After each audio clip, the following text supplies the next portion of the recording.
This is the iShares Silver Trust Prospectus. It is exactly 47 pages long. It was filed with the Securities and Exchange Commission. It is updated regularly to protect the trust, not necessarily you. Almost nobody who owns the ticker SLV has ever sat down to read this document. They buy the ticker and trust the system. But hidden inside these 47 pages of dense legalese is a specific reality that changes everything. I have spent the last week dissecting every paragraph, every footnote, every warning. Page 14 contains a sentence that I want every SLV holder to hear right now. I'm going to read it to you exactly as written, with no editorializing and no hype. Before I do, you need to understand the weight of what we are discussing today. This isn't about conspiracy theories. This is about the actual legal documentation governing your money. If you use silver as a wealth protection vehicle, the fine print is the only thing that matters. This is the stat guy. We don't do hype here, we do data. Let's get into the data. iShares Silver Trust, ticker SLV, is the largest silver ETF on the planet. It holds a claimed position in the top 5 largest silver repositories on the face of the earth. Billions of dollars of retail investor money flows through this fund every single day. The vast majority of these investors believe that when they buy SLV, they own silver. They believe they have a direct claim to the metal sitting in those London vaults. That belief is not entirely wrong. But, as we are about to see, it is not entirely right either. The difference between those two statements is buried in the ownership language of this prospectus. I am not here to tell you that SLV is a fraud. I am not making legal claims or accusations. My job is to translate the bank speak into plain English so you can assess your own risk. We are covering 3 pillars today: ownership, subcustodians, and the insolvency language. Pillar 1, the legal definition of your ownership. SLV is structured as a trust. You are a shareholder in that trust. The trust holds the silver. You own a fractional beneficial interest in the trust. This sounds like a semantic difference, but in the world of law, semantics are everything. If you own a silver bar in your safe, your name is the only name on the title of that asset. But with SLV, the custodian is HSBC Bank PLC. The silver is held in their vaults. This silver is not held in a segregated account with your name on it. It is held in an account attributed to the trust, which is then divided among millions of shares. In a systemic crisis, beneficial interest is a very different legal standing than title ownership. If you use silver as portfolio insurance, you need to know if your insurance policy actually pays out. Now, let's move to the second pillar, the subcustodians. This is where it gets interesting. The prospectus says HSBC can appoint subcustodians to hold silver on its behalf. These subcustodians can be other banks, other vault operators, or even other institutions. The prospectus admits the trust may not know exactly which subcustodians are being used at all times. Why? Because the custodian has the right to appoint them at their own discretion. This means your silver might be in a vault that the trust itself hasn't directly audited. Practically, this creates a chain of custody that is difficult for a retail investor to verify. If a subcustodian fails, the prospectus states the trust's ability to recover the metal is uncertain. Let that word sink in, uncertain. Getting your silver back in a default becomes a legal process, not an automatic right. In normal times, the risk of a subcustodian failing is extremely low, but silver investors don't buy silver for the normal times. We buy it for the outlier events, the black swan moments. If the global financial system faces a 2008-style event, these subcustodian links become critical. Now, we arrive at the heart of the matter. The sentence on page 14. I'm going to paraphrase the risk section for you, but I encourage you to read it yourself.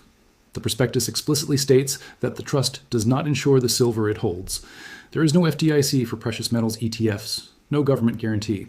If the silver is lost, stolen, or damaged, and the custodian's insurance is insufficient, then you, the shareholder, bear that loss proportionally. Read that again. Shareholders bear the loss. In the equity world, this is normal. If a company goes bankrupt, shareholders are last in line, but silver is supposed to be the anti-equity, the ultimate hedge against default. The uncomfortable truth is that your insurance product does not itself carry insurance. Contrast this with physical silver in your own possession. Physical silver has its own risks, theft, storage costs, liquidity issues, but it does not have custodian risk. It does not have subcustodian risk. It does not have trust insolvency risk. These are 2 completely different risk profiles for the same underlying asset. So what does this mean practically for your portfolio? I am not telling you to sell your SLV shares. I am not a financial advisor. What I am doing is giving you the data so you can make an informed choice. If you are a short-term trader, SLV is a fantastic tool. It gives you instant exposure to price movements without the hassle of shipping metal. For a 48-hour trade, the risk of a systemic collapse is statistically negligible. But if you are a stacker, someone holding for 10 or 20 years, the math changes. Over a long enough timeline, the probability of a systemic event increases. You have to ask yourself, if the system breaks, do I want to own a piece of paper that says I own silver? Or do I want to own the silver itself? This is a decision only you can make, but you should make it based on the prospectus, not the marketing. Most silver channels won't tell you this because they want you to keep clicking on a silver to 100 videos. This channel exists to fill that gap. We do primary source research. If you found this analysis useful, I have 3 specific requests for you. First, hit the subscribe button. I publish new data-driven analysis every Monday and Thursday. Second, leave a comment below. I want to know your allocation. Do you hold SLV, physical silver, or a mix of both? I read every single comment, and your responses shape the data for my next video. Third, check out my prediction accountability log. I've made 5 time-stamped predictions for the silver market over the next 12 months. In December, I will come back and grade myself publicly. No excuses, no deleted videos, just the data. If I'm wrong, I'll tell you exactly why I was wrong. That playlist is linked at the end of this video. Understanding SLV is just the first step in building a resilient portfolio. Next week, we are diving into the petrodollar and what its collapse means for silver. You don't want to miss that one. Remember, the price is what you pay, but the value is what you actually hold. Don't let a 47-page document be the reason you lose your wealth. Read the fine print. Trust the data, not the hype. This has been The Stack Guy. I'll see you in the next one. Extra expansion. Let's look deeper at the HSBC vault system. These vaults are deep under the streets of London, the historical heart of silver. For centuries, this is where the world's wealth has been measured.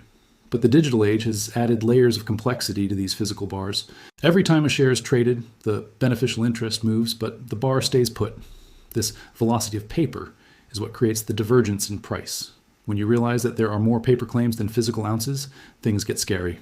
This is known as fractional reserve silver. The SLV Prospectus is the legal shield that allows this system to function. It protects the banks from you, not the other way around. If you want to be your own central bank, you have to hold the metal. That is the core philosophy of this channel. We are looking for the truth in a sea of financial noise. The truth is often boring. It's often found on page 14 of a boring document. But that boring truth is what saves your retirement. Don't ignore the details. The details are where the risk lives, and the risk is what we manage. Stay disciplined, stay data-driven, and most importantly, stay stacking. The prediction accountability log is waiting for you. Click it now and see if I'm putting my money where my mouth is. I'll see you on Monday for the petrodollar launch. End of data.